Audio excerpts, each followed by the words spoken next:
In today's video, I'm going to teach you how to change a filter's value in Google Sheets on desktop. If you're working with a lot of rows, changing which values a filter shows is one of the fastest ways to focus on exactly what you need without deleting anything. Think of it as temporarily hiding the noise so you can find the signal. Start by opening your Google Sheet on a desktop browser. Make sure you're looking at the sheet where a filter has already been applied. You'll know a filter is available when you see a small funnel icon in the header cell of a column. Headers are the top cells that label each column.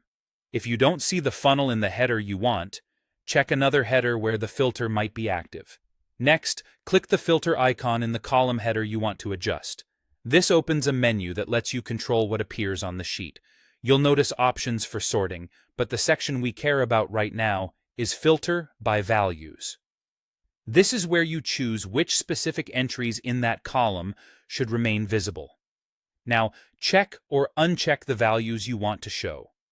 Every value with a check mark will stay on the screen, and anything you uncheck will be hidden from view.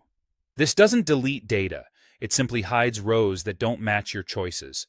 If your list is long, use the search box at the top of the filter list to quickly find the value you need. You can also click Select All to include everything, or Clear to uncheck everything, then pick only the items you're interested in. This is especially helpful when you want to focus on just a handful of categories, names, or statuses. When you've made your selections, click OK to apply the filter. Your sheet will update right away, showing only the rows that match the checked values in that column.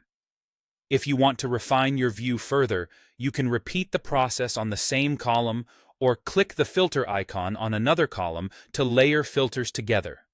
To get back to your full data set, open the same filter menu again and select all values before clicking OK. That's all there is to it. Open your sheet, click the filter icon in the relevant column header, pick the values you want to see, and confirm with OK. With these quick adjustments, you'll keep your data intact while exploring exactly the slice you need for analysis, reporting, or sharing.